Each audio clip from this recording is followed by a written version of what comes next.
epizoda s najvećom tremom ikad, što ćete shvatiti i po mom gostu, a i po vrlo neobičnom ambijentu u kojem snimamo. Stvari ni ne smiju ići po planu jer radiš razvoj. I ako radiš razvoj, a sve ide po planu, onda je dosadno, onda su ti ciljevi plitki. Kad je već stao tam s kamerom.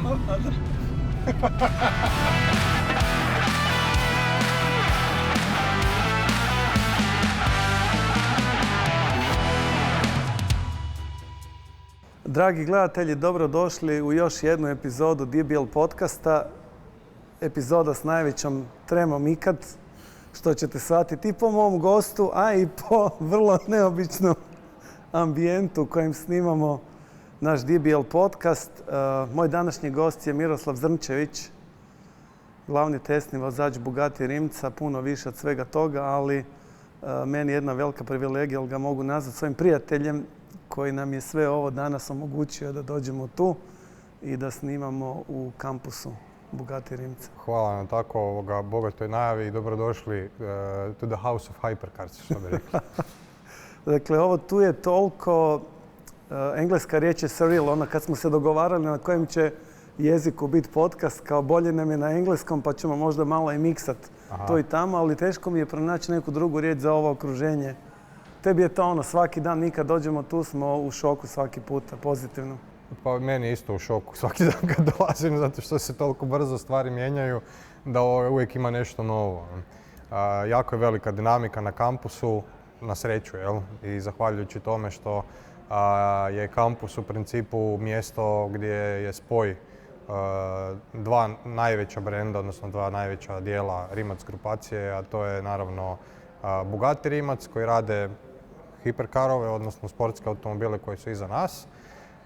I Rimac Technology koji naravno je Tier 1 dobavljač, odnosno dobavljač ostalim proizvođačima za baterijske sustave, električne pogone i tako dalje. Daj nam to malo približi nama koji smo laici Tier 1 i publici koja će ovo gledati.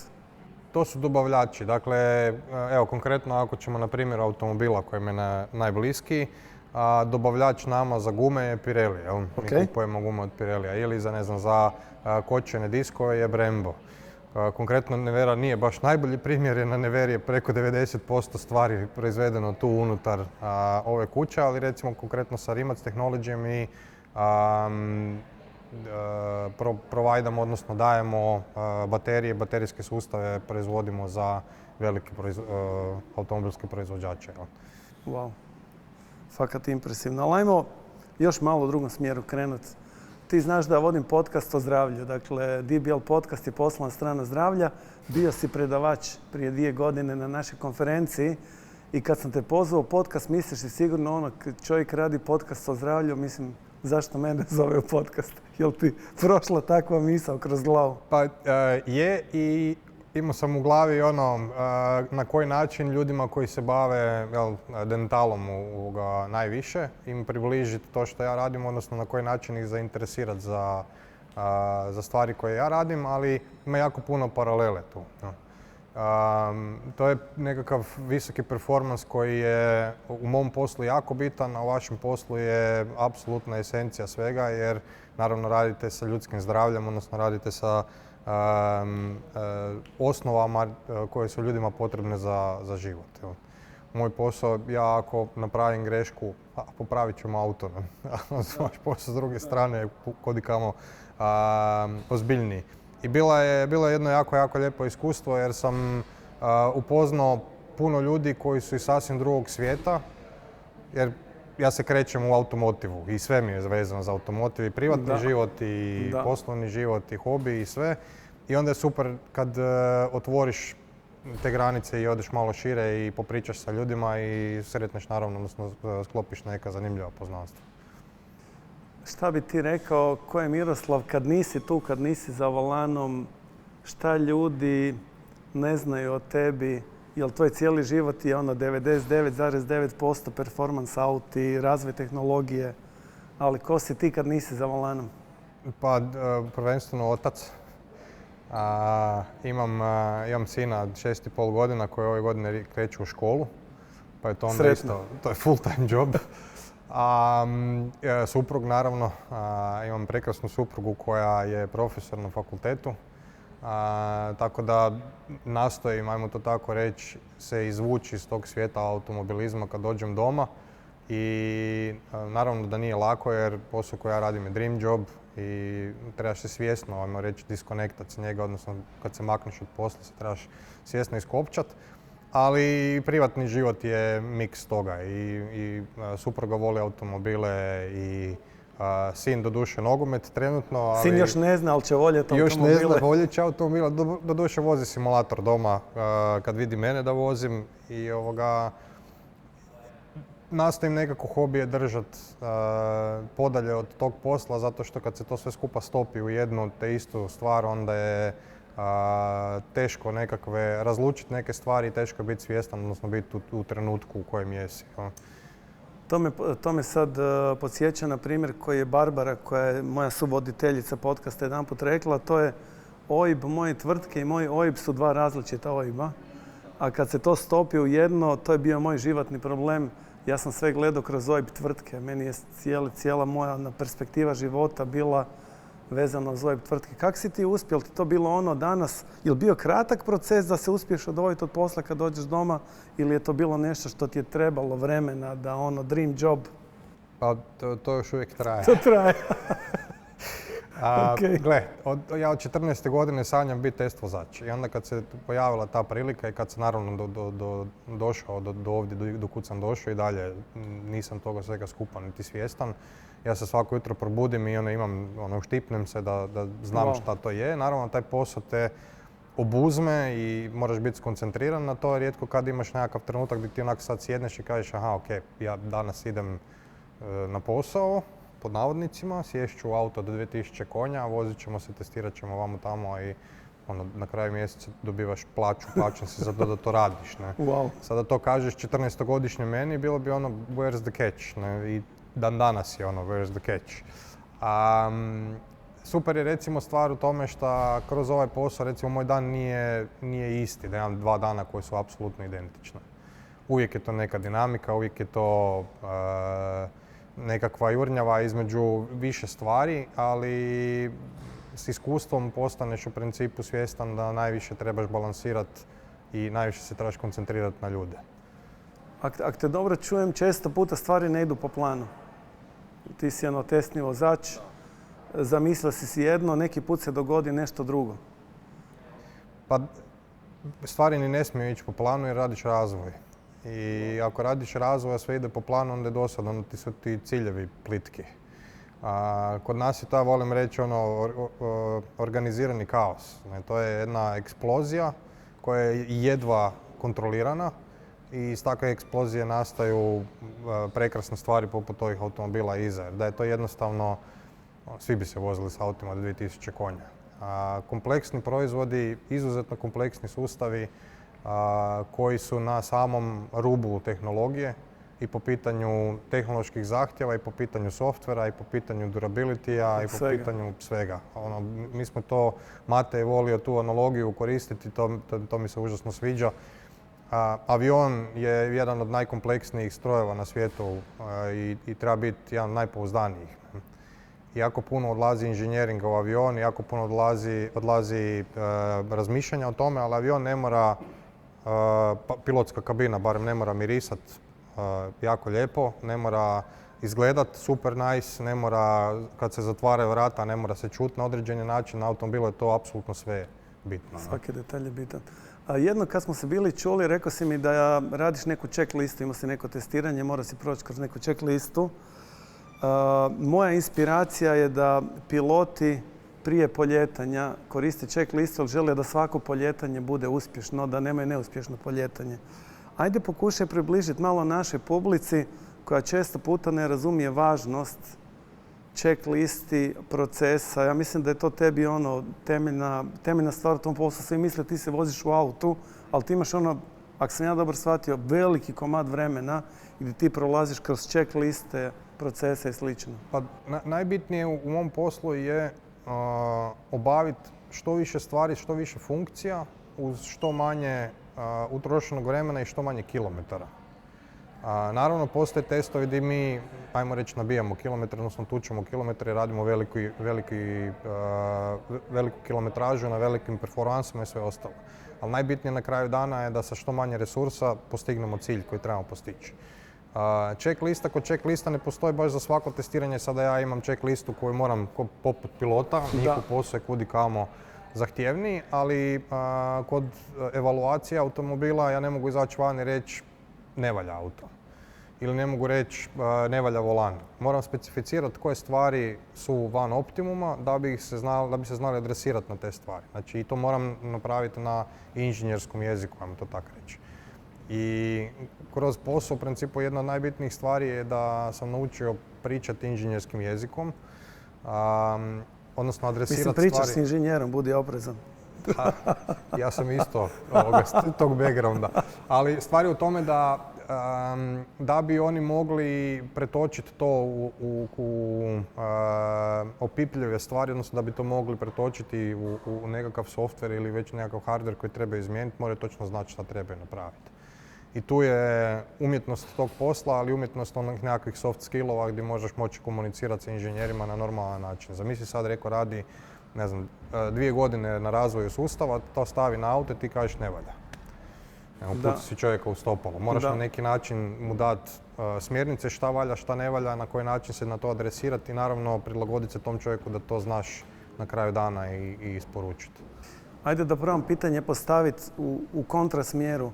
Postoji li nešto što vi ne mjerite na autu kad testirate? Jel mislim da mjerite apsolutno sve što se da izmjeriti? Mjerimo sve što ja razumijem i puno toga što ja ne razumijem još uvijek. Da, postoji ta neka kohezija svega. Možeš napraviti objektivno mjerenje performansi, ubrzanja, kočenja, skretanja, maksimalna bočna sila i tako dalje. Ali neka kohezija svega koja na kraju dolazi do vozača, znači na koji način je interakcija postignuta između upravljača i pedale kočnice ili isporuke snage ili promjene brzine ili zvuka ili nečega, tu je ta neka umjetnost di trebaš razumjeti daljnju, odnosno višu sliku svega. I za ono najbitnije moram razumjeti što mate želi. Na kraju krajeva to je automobil koji je njegova ideja, njegova vizija. Da. I s njim se to se s tim mora slagati. Često imamo neke razgovore koje su, mi možemo pričati o jednom automobilu satima za stolom i dotaknuti se tema koje ljudi uopće neće razumjeti jer tu ima hrpa nekakvih podataka i detalja koje ljudi uopće ne vide. Dan danas ima hrpa nekih detalja koji su njemu jako bitni i ja ih uopće ne vidim jer se koncentriram previše u neke druge stvari za razvoj, recimo vehicle dynamics, a manje za fit finish ili neke sitnice, neke detalje koji su izuzetno bitni. Zato imamo ljude koji rade vehicle dynamics i razvoj dinamike vozila, imamo ljude koji su više vezani za quality, imamo naravno Matu koji je sposoban vidjeti neke detalje koje nitko od nas ne može vidjeti, a njemu je to ko prst u oko. No. I super je funkcionirati s takvim ljudima zato što dobiješ hrpu drugčijih percepcija. Kužim. Ono što sam čuo do sad je mjerimo apsolutno sve što se može izmjeriti. Dakle, mjerljivost je jako bitna stvar. Checklista, neki put prije, neki put poslije. Dakle, onda dajemo feedback na neki strukturirani način da inženjeri to mogu razumjeti itd. I sad si rekao, postoji jako puno ljudi koji su povezani u ovaj cijeli proces. Kako si se ti uspio snaći u timskom radu? To je meni najzahtjevnija disciplina koja postoji. Pa to je vjerojatno je vožnja auta najmanje zahtjevna od svega ovog drugog. Meni je auto najmanje zahtjevan dio to me interesira. To nije jednosmjerna ulica, nije jednosmjerna cesta. Da bi ti mogao funkcionirati sa timom, tim mora moći funkcionirati s tobom, odnosno mora postojati nekakvo razumijevanje sa jedne i sa druge strane. Mi imamo timove, odnosno imamo ljude koji su iz svih strana svijeta. Imamo sa različitim kulturama, sa različitim jezicima, različitim nekakvim iskustvima i tako dalje. I potrebno se tu prilagoditi i uvijek gledaš način na koji na kraju dana nećeš samo ti napraviti svoj dio posla, nego ćeš naučiti što njima treba. Meni je jedan od recimo izazova ove godine bio što sam radio sustave koje nikad nisam prije radio i trebalo mi je dobrih mjesec dana da razumijem uopće što radimo sa tim sustavom, odnosno koja točno senzorika, odnosno senzacija je povezana sa kojim točno brojkama, odnosno pojmovima. Jer recimo, kod promjene brzine, ljudi uglavnom razmišljaju o tome koliko je brza promjena brzine. Sad, da li je to 300 milisekundi, 600 milisekundi, normalan čovjek će vidjeti razliku. Ako ti ju netko pokaže, ako je ne vidiš, nećeš ju znati. I sad, da bi shvatio šta radimo, moram točno znati, moram točno vidjeti znači, koja je to razlika, odnosno na koji način, koji osjećaj između to dvoje. Ne? I na koji način je, naravno, na koji način se spojka uključuje. Da li auto trza nakon toga, da li mi želimo da trza auto nakon toga, da li želimo torque drop, ne želimo torque drop. Ima jako puno tih stvari koje moraš naučiti i ako si, ajmo reći, u nekakvom svom tunelu ili ako si zaglušen u nekakvom svojem noizu, ne budeš to čuo. I to je jedan od najvećih izazova zapravo. I ne znaju svi isto tako pretočiti znanje. Ljudi obično imaju svoju percepciju. Znam da si sigurno bio u situacijama kad si ti dolazio u neki tim, ali si bio u situacijama vjerojatno kad si stvarao tim.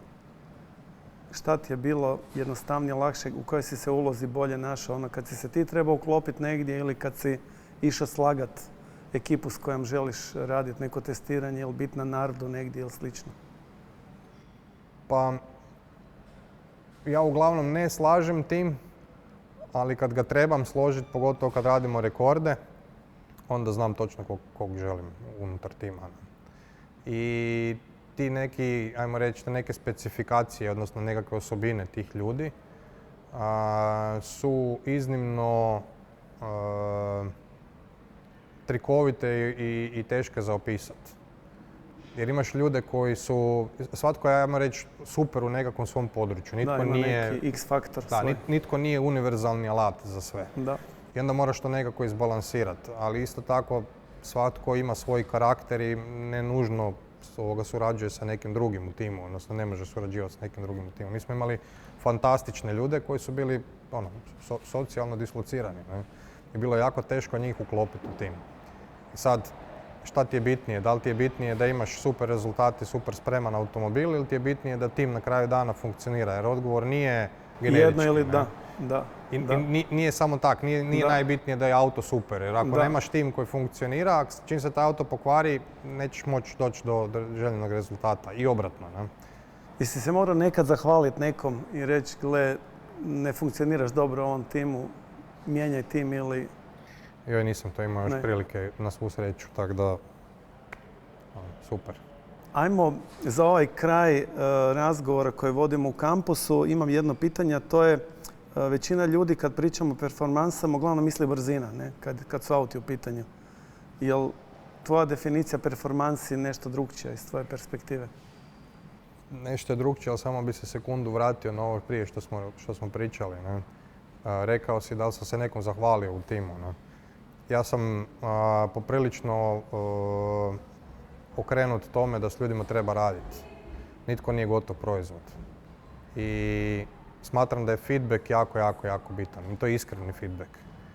To je trikovita stvar i to je stvar recimo koja je onak puno veća tema. Kako nekome dati iskreni feedback, a da ga ne uvrijediš, ne povrijediš, da budeš konstruktivan u tome, da čovjek razumije, odnosno da shvati u kojem smjeru treba ići.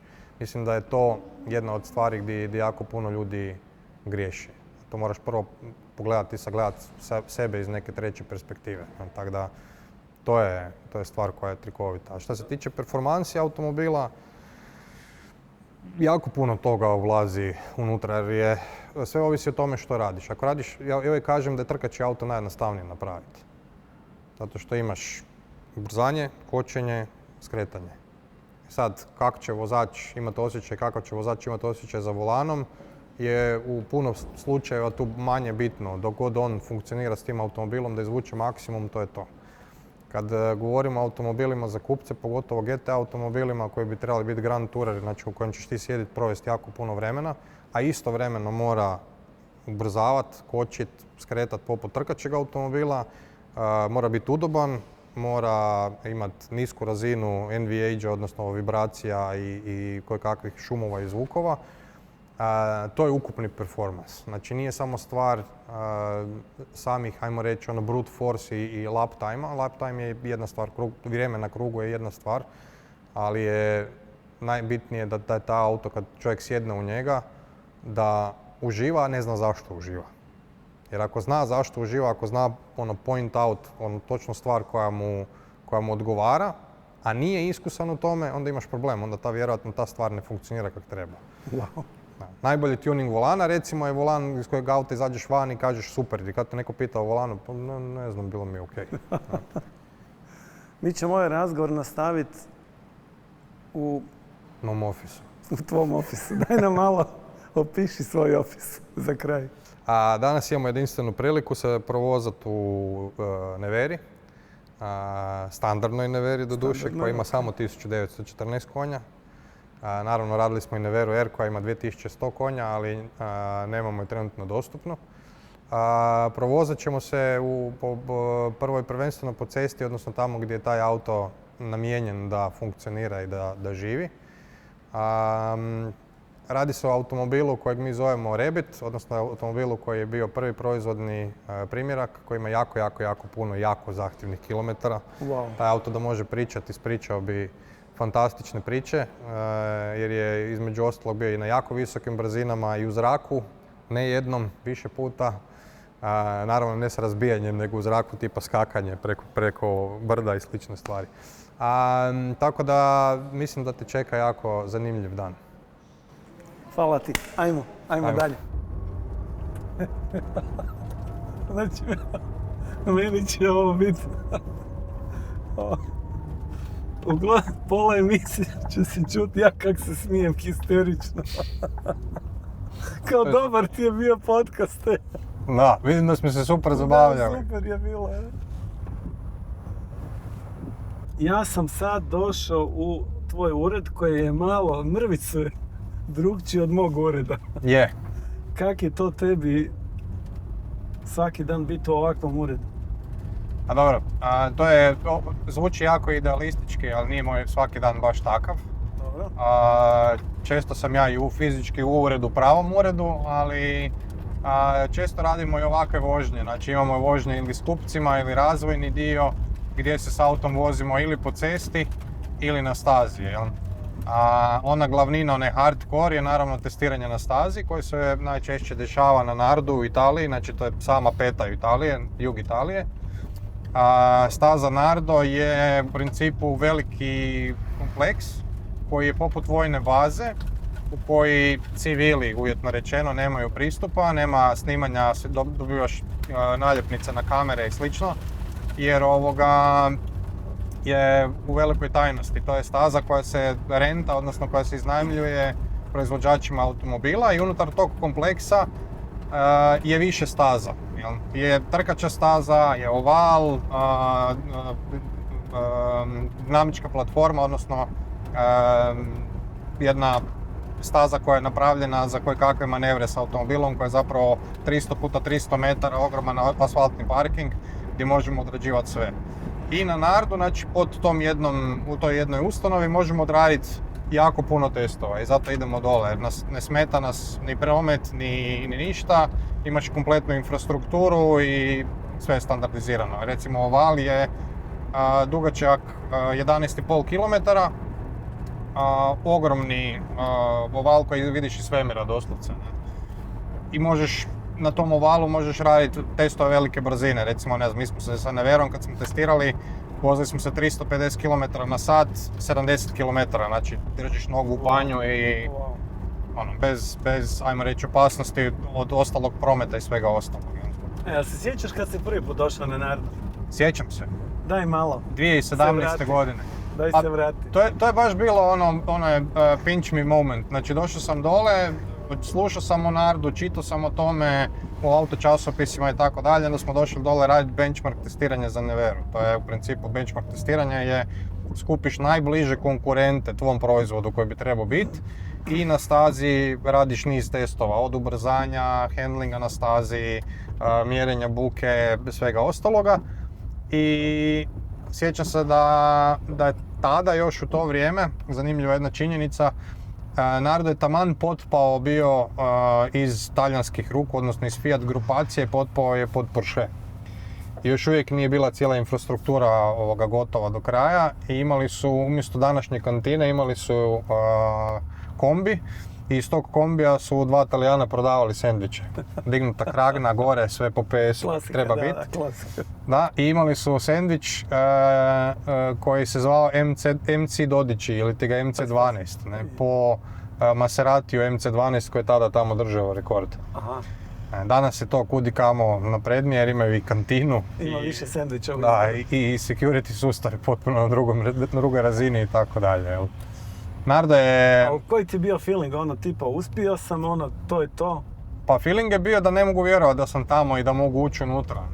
To je bilo, još u to vrijeme sam ja bio aktivno, poprilično u novinarstvu, odnosno u autonovinarstvu. I sad to je za autonovinari su recimo točno ekipa koja ne smije ući unutra jer vidiš prototipove i automobile koji će tek izaći za 5-6 godina. Ne? Sad ja sam ušao unutra i vidim, ne znam, novi Porsche u tom trenutku, 911 i sad stojiš skamenjeno i gledaš, naređe bi sliku, broj puta koliko sam se hvatao za telefon da opalim fotku je nevjerovatan bio i onda svaki put naljepnica, neću. Danas je to pod normalno, danas je to već tamo viđamo automobile recimo koji će izaći za 5 ili 10 godina i kolege smo sa hrpom tih proizvođača. Drugim riječima, kad ste tamo, onda na neki način nema te žestoke konkurencije, nego timovi često puta znaju pomoći jedni drugima. Pa je, mislim, nema previše interakcije, nego... da, ali neformalno da, tipa, ne znam, pomaganje sa alatom ili s bilo čim drugim, svi smo tu u istom tom, recimo, svijetu i da. Neki više, neki manje, jel, i imaju problema i super je jer vidiš da te ljude to interesira, ne? Kad vide da smo došli s novim Bugatijem, dolaze kod nas do boksa i onak pristojno pitaju jel bi mogli pogledati auto, ne dolaze u špijunažu, nego su stvarno su entuzijasti, interesira ih i dolaze sa stvarnim zanimanjem i to je fascinantno. I jako cijene naravno kad im omogućimo to jer službeno ne mogu to vidjeti nigdje. Znam da imaš sigurno milion priča koje su vezane uz razvoj i ovog modela. Aha. Koja ti onak prva padne na pameta da bi ju mogao podijeliti s ljudima nešto što ti je ostalo u sjećanju vezano za razvoj Nevere? Pa ima puno tih trenutaka, ali definitivno najemotivniji, ja mislim da je kad smo na Nürburgringu išli na rekord, to je mislim bio, tu se lomilo sve, jer lomilo u meni naravno, jer Nürburgring, odnosno rekord na stazi Nordschleife, odnosno Nürburgring je nešto što je, ajmo reći, pinnacle autoindustrije, odnosno Sveti Gral. To je staza na kojoj kad srušiš rekord, to je to, uspio si, napravio si proizvod koji je stvarno na visokoj razini. Radili smo to sa Martinom Kodrićem, hrvatskim trkačem, jednim od najškolovanijih hrvatskih trkača i vozača. Čovjek je profesionalni trkač, vozio je profesionalno utrke niz godina i kada je startalo to sve skupa, ja sam bio u boksu, kad je auto izašao van na stazu, jednostavno me preplavilo sa emocijama jer to je recimo trenutak koji, to se sad tu dešava. Znači, radili smo sve do sada, sve smo tjerali do te granice, sad je trenutak kad ćemo vidjeti šta smo stvarno napravili. Ne? To je jedna stvar, druga stvar, izuzetno opasna staza. I dugačka i opasna i to je bilo tih 7 minuta čekajući, znači ja sam gledao obzor i čekao sam da se auto pojavi.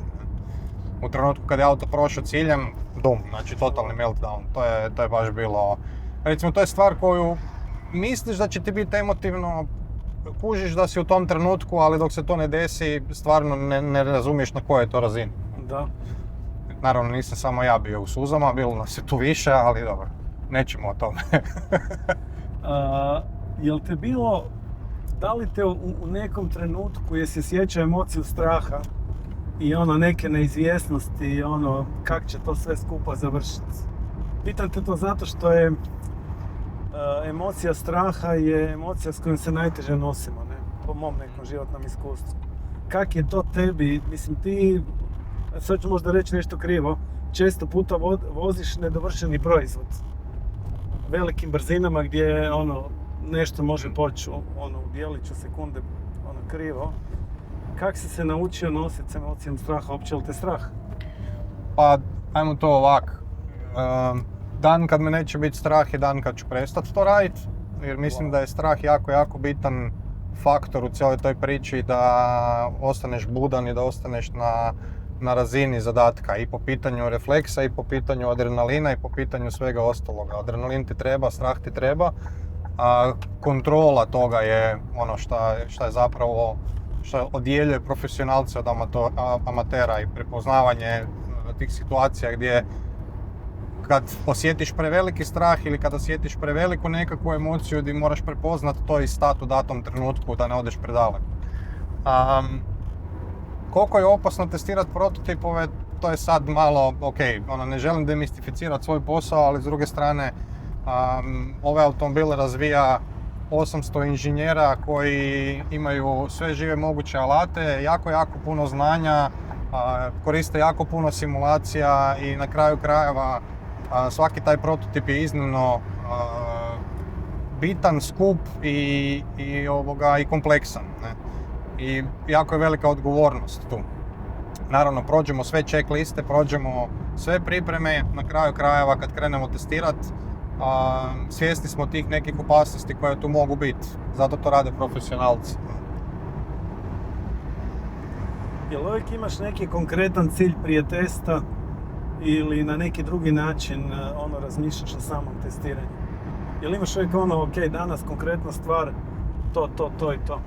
Pa moramo imati hodogram nekakav i očekivane rezultate.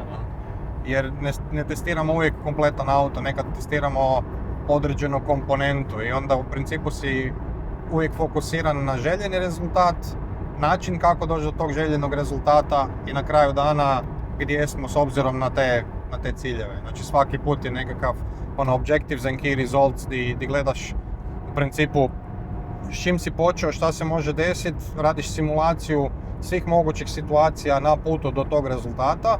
Radiš naravno risk assessment ovisno o tome koliko je ozbiljna situacija, odnosno koliko je ozbiljan test i sa tim ideš dalje. Ali u pravilu to je inkrementalno baby steps, jel tak? Nemaš danas ćemo 800% rasturiti nešto, nego idete step by step inkrementalno, to je filozofija, jel? Imaš uvijek želju neku i uvijek imaš motivaciju da napraviš više, jel? Nekad naravno testiranja idu po špagi, nekad se sve stvari odrade točno po planiranom, pa ostane još i vremena i mogućnosti za neke nove stvari, odnosno dodatne stvari. To uvijek imaš spremno, znači nekakav add-on ako uspiješ završiti sve, a nekad nažalost ne ide baš po planu i onda to su zapravo najteži trenuci gdje ti moraš sjesti i raditi rerouting, kao da hodaš kroz šumu, odjedanput ti si sad crto vuda, ali ide uspon ovaka, pa ne možeš baš tu da moraš promijeniti put. To je, tu se, ajmo reći, tu se poznaju junaci, ne? Kad kažeš tu se poznaju junaci, po nekakvom tom iskustvu, šta je ono što čini razliku između dobrog testnog vozača i lošeg elitnog performera? Sigurno si po putu i ti kad si krenuo, bio si na nekoj drugoj razini u odnosu na gdje si sad i kad često znamo pričati, znam koliko treniraš, koliko je u stvari truda u pozadini i za mene si ti više profesionalni sportaš, a manje vozač. Dobro, sportom se moramo baviti zbog nekakvog well-beinga, ne? Ako ti je teško u autu samo sjediti i voziti, onda ne možeš funkcionirati, mozak ti ne može funkcionirati, znači moraš biti fizički spreman na nekakve te napore gdje se baviš kognitivno sa više stvari istovremeno. Nekome je veliki stres voziti se 200 na sat, meni je 200 na sat potpuno normalno i za to vrijeme koristim drugi dio mozga za razmišljanje i fokusiranje na neke druge stvari. Jel?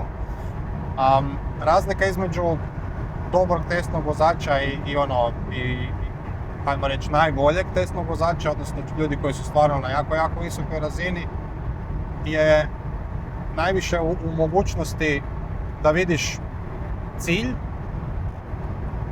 od, recimo, drveća koje stoji ispred tebe i problema i izazova koji su ispred tebe, prepoznavanja koje bi ti mogli problemi doći, na koji način ćeš im doskočiti i s druge strane iskustvo. Jer je jako puno tu stvari koje ne možeš samo tako predvidjeti. Konkretno, ne raditi uvijek, niti uvijek auto cijeli na nekakvoj jako visokoj razini, odnosno na dovoljno visokoj razini razvoja da se možeš koncentrirati na sve komponente. Ako ti nije objes gotov, ne možeš se potpuno koncentrirati na volan i onda moraš razmišljati, koristiti maštu kako će to izgledati kad to bude gotovo. Da. Jer nemaš idealnu situaciju da ti možeš raditi testiranje upravljača kad god tebi dođe. Imaš predviđena, ne znam, 2 slota u razvoju auta, pa to je to, ne? I u principu uvijek u paraleli guraš jako puno stvari i moraš to uzeti nekako u obzir.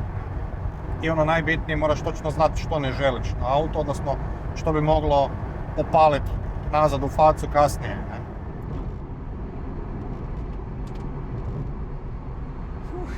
Znaš kaj, toliko mi je toliko sam uzbuđen, zato što biti s tobom i voziti se ovom autu nije nešto što se dešava meni svaki dan, tebi je to tvoj ured, ali inspiracija da to napravimo na ovaj način je došla od Jerry Seinfelda, Comedians with Cars Getting Coffee. Yeah. I mislim si doći ćeš na ove godine drugi put na DBL Summit, o tom ćemo isto malo pričati. Gdje je bolje nego da snimimo podcast u tvom uredu. I fakat je toliko, baš sam preplavljen emocijama, hvala ti na ovom iskustvu. Hvala tebi. Ovo je i čast i zadovoljstvo biti dio ekipe, jer kažem, meni nije svakodnevno. Iznimno je posebno, iznimno je drukčije od svih ostalih nekih iskustava, jer je potpuno drukčiji krug ljudi, potpuno druga tema, potpuno je drukčiji pristup i sve ostalo. Ti nam se vraćaš ove godine po drugi puta.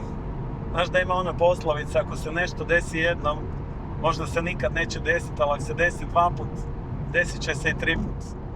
Drugim riječima, postao si na neki način resident speaker na našem eventu. Kako ti je bilo prvo iskustvo kad si prvi put došao na DBL Summit? Ti i Saša ste imali u stvari jedan svojevrsni panel na pozornici.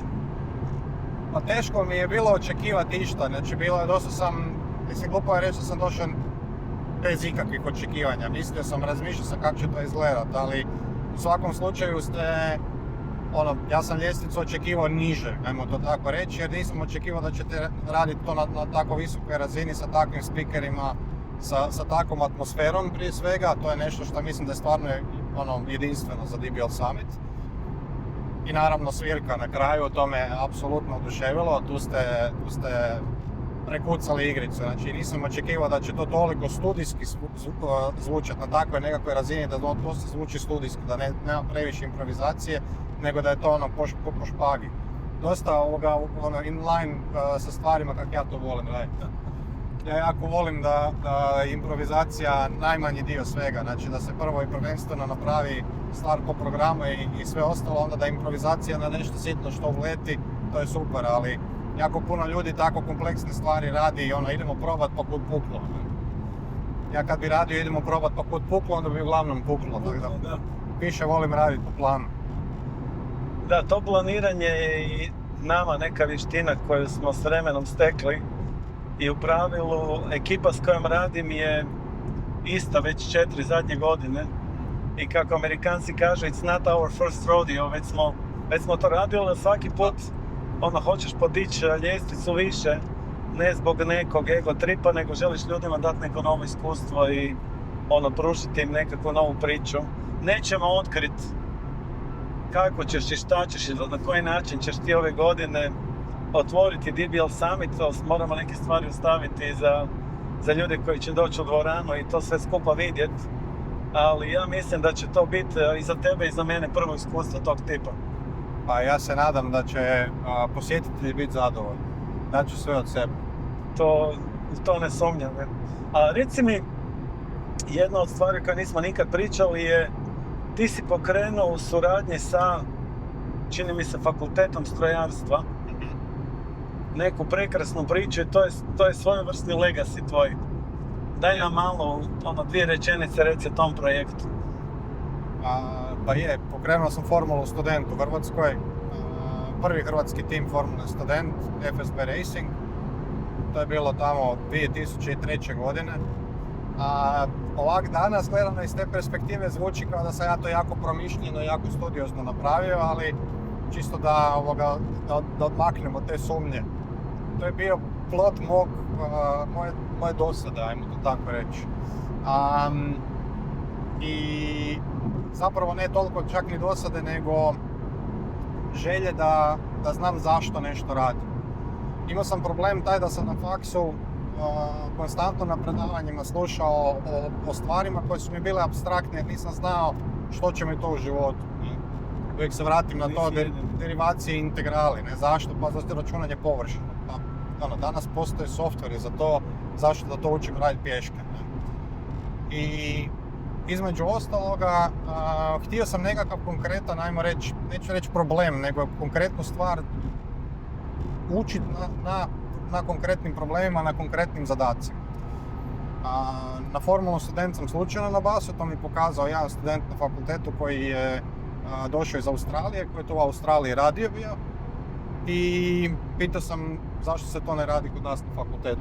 Odgovor je bio nema dovoljno interesa studenata za to. Meni je to bilo apsolutno apsurdno da ne postoji interes za izradu trkačeg bolida na fakultetu strojarstva i brodogradnje. I organizirao sam taj prvi sastanak, došlo je hrpa ljudi, ta hrpa ljudi naravno kao u svemu ostalome se profiltrirala.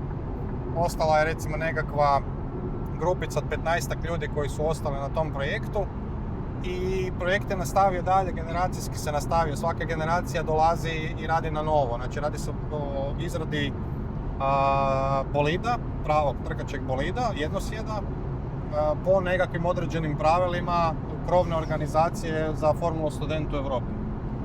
I natjecanja se održavaju po cijeloj Europi, po cijelom svijetu zapravo i naš tim, odnosno timovi u Hrvatskoj koji sad postoje 20 i kusur godina su u tome među najboljima u Europi po određenim klasifikacijama jer se ne boduje samo performans na stazi nego se gleda kao ukupni projekt, znači kao na koji način je projektiran bolid, da li je u skladu sa troškovnikom tog bolida jer imaš ograničeni budžet koji smiješ koristiti, timing i sve ostalo i na to sam izuzetno ponosan jer je jako puno tih studenata se razvilo u inženjere koji su na kraju krajeva došli ne samo u bogati Rimac i Rimac Technology, nego i u ostale firme po svijetu, neki od njih su čak u Formuli 1.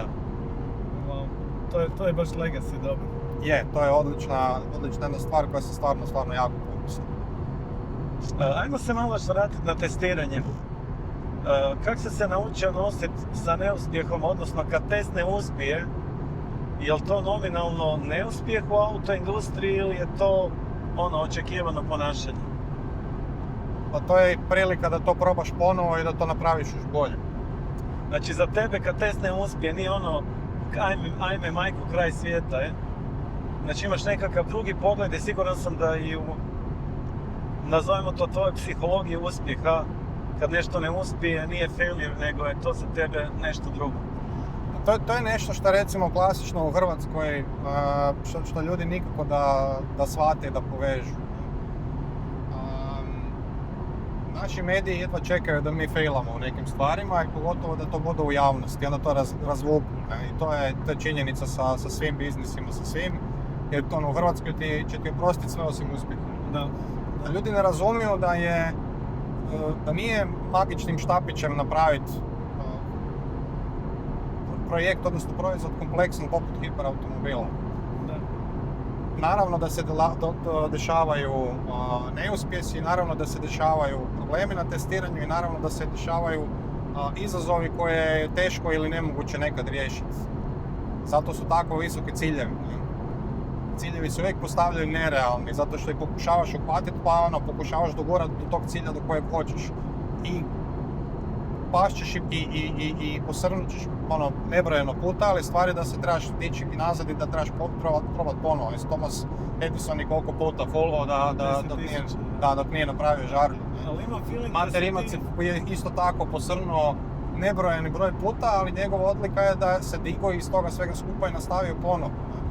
I užasno je veliki motivator za sve nas i jako je veliki učitelj zapravo, jer svi smo smatrali na početku kad bi krenuli, znači ono nešto ne uspije, a znali smo da neće uspjeti. Jer si tako odgojen, cijeli mentalitet države je takav. Ja mislim da je Bugatti Rimac i Rimac Technology, zahvaljujući Mati, jedna ono svjetla točka gdje ljudi potpuno drugčiji mindset imaju. I potpuno drugčiji način razmišljanja. Hoću reći krivo kad kažem da si se ti uz Matu Rimca naučio nositi sa ciljevima koji se na početku čine nerealni. Pa nisam još. Meni se hrpu puta desi da on dođe s nekim ciljem i da ja onak dižem obrve i ono primam se za glavu jer smatram da je to apsolutno potpuno nemoguće. Ali toliko puta me razuvjerio da jednostavno sad sam u fazi da kad dođe i kaže idemo na mjesec, može, ok. Valjda ćemo uspjeti, idemo probati, dat ćemo sve od sebe. Mislim da je vizija i hrabrost krenuti u nešto tako poput ovoga što je on krenuo u samom početku, mislim kad je krenuo 2013. kad je krenula, pardon 2011. kad je krenula firma u cijelom tom procesu, tad je to bilo suludo, danas je suludo da uopće neko krenuo u takve stvari, a kamoli onda. Mislim da je to odlika koju nema puno ljudi, a još manje ljudi ima odliku da vidi tu neku percepciju koju drugi ne vide priliku u hrpi tih nekakvih situacija i jednostavno kaže ok, idemo i to je to. Kak je za tebe biti dijelom te priče koja je ona jako inspirativna, a stalno ti neko ko je lider i dođe kaže sad idemo na mjesec. Jel to tebe isto ono rasteže i u tvom privatnom životu inače da kažeš za stvari koje bi prije rekao gle neću to radit, ne, ono, čini mi se da to nije moguće, jesi dobio taj neki svoj ono interni drive da kažeš kaj nije moguće, ono, napravit ću to. Pa, jesam, svakako, to je mentalitet koji moraš usvojiti, ali ja volim reći, znači ono, u samom početku dok je firma bila 30, 40, 50 ljudi, čak i danas je to doduše zbog, ajmo reći, nekakvog korporativnijeg, odnosno nekakvog malo drugčijeg ustroja, jer smo morali, kak smo rasli, morali smo neke druge, usvojiti neke druge, ajmo reći, manire, ali ja imam osjećaj da ne idem na posao, ja imam osjećaj da dolazim još uvijek među ekipu s kojom radim na projektu, Znači ono, kad smo u samom početku se sjećam da nije bilo nikakve razlike između formalni student, tog nekog mindseta i mentaliteta i prijateljstva i toga što smo radili u Rimac automobilima. Naravno, danas više ne igramo nogomet ispred firme u pauzi, nakon ručka, između dvije tastature i slično, to što smo radili u Svetoj Nedjelji. Danas moramo biti nešto ozbiljniji po tom pitanju, ali i dalje je to atmosfera koja je ono, to su i dalje ljudi s kojima voliš zapet u neki projekt i voliš krenuti zato što znaš na kog možeš računati, zato što znaš da ti ljudi imaju isti taj mindset i razmišljaju u istom tom smjeru. To je ono prvo što velike korporacije izgube, upravo o čemu pričaš. Da. To se prvo izgubi. Da. Mislim da ta kultura i da taj mindset je izuzetno vrijedan i na tome treba ostati. Jer od nas su isto dolazili ljudi koji su radili u velikim sustavima i onda bi znali reći mi smo to u našoj prijašnjoj firmi radili ovako ili onako. No. I onda htjeli ne htjeli unesu dio te kulture koja nije uvijek, ima jako puno stvari koje su tu dobre, po pitanju neke strukture, po pitanju nekih procesa i tako dalje, ali dosta to i ukoči stvar. To je poput kad vježbaš, ako se ne rastežeš, ne istežeš, postaćeš u jednom trenutku previše stif i nećeš imati tu pokretljivost. Mislim da je ta pokretljivost u biznisu izuzetno bitna, jer velike korporacije postanu zakočene, sporo se kreću i kad imaš pokretljivost, fleksibilnost i kad imaš taj fresh mindset i kad imaš taj mindset da je u redu failat, da je u redu napraviti nešto što nitko nije i ustanoviti da to nije moguće, da je to ok. Mi smo imali jedno vrijeme situaciju u firmi gdje su se stvari, odnosno neuspjesi skrivali i pod tepih i gurali, meni je to recimo bilo suludo. Na kraju krajeva, i Mati je to bilo suludo zato što je navikao na taj mindset da je sve otvoreno, sve transparentno i problemi se stavljaju na stol i rješavaju. Da. To je jako rijetko kod nas.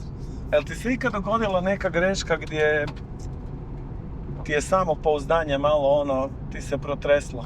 Da si rekao, Pa desi se to periodički, svako toliko. Mislim da je to potpuno zdravo jer onda trebaš sagledat neke stvari iz više perspektiva. Ne smiješ biti previše samouvjeren u stvari koje radiš, pogotovo kad se baviš poslom koji je visokog rizika, odnosno posla u kojem ne snosiš samo svoj rizik, nego i rizik projekta i rizik drugih ljudi. Moraš imati tu percepciju, moraš imati taj nekakav overview, imati u glavi da, je li to stvarno tako? Znači, preispitati se i provjeriti sve stvari prije nego što kreneš u smjeru. Ali kad si jednom odlučio, to je to, nema povratka. A šta ti je pomoglo da se naučiš nositi sa tim teretom? Jer znam kad ste razvijali Neveru, često puta je situacija bila ne idealna, nego ste bili na kontra strani i ti sad sjedaš u auto u kojem ovisi praktički sve i nemaš prostora za grešku, nikako. Kako si se naučio nositi s tom razinom odgovornosti i rizika, ali to nije nešto čim se mi rodimo? A prvo vjeruješ timu s kojim radiš, moraš vjerovat i moraš biti svjestan da svi ljudi koji rade s tobom daju apsolutno 100% sebe u to i napravili su to najbolje što mogu. A drugo, moraš u trenutku kad si došao do tog trenutka gdje trebaš početi trebaš performat, vjerovat u proces i u pripremu koju si napravio do tada. Da. U tom trenutku ako počneš samo sebe sumnjati, onda si u problemu. Samo otvoriti vrata. Može. A daj mi reci kako to mrgudi to, gdje se pojavilo to te nisam nikad pitao, Faks. Kad sam spremao ispite bio sam uvijek jako ozbiljan i mrgudan. A danas si nasmijan. Uf. Pršti smijeh. Da.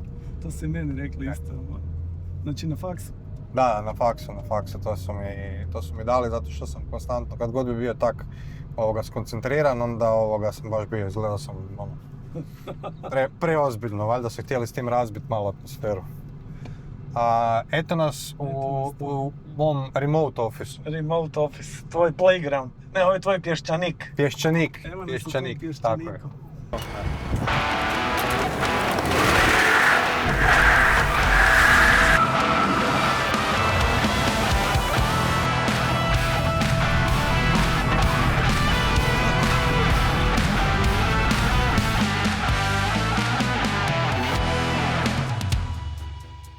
Dragi gledatelji, kao što vidite iza nas se nalazi jedna prosječna hrvatska priča. Nalazimo se tu s našim dragim gostom podcasta Miroslavom Zrnčevićem. Biće sigurno i ovih scena gdje ja nekontrolirano vrištim u autu. Ali to je sve da ljudima pokušamo približiti kako izgleda jedan prosječan dan tvog života i testnog vozača u Bugatti Rimcu. Kako odjaviti? Skoncentriraj se, moraš pričati sad u kameru. I hvala ti na ovom fenomenalnom iskustvu.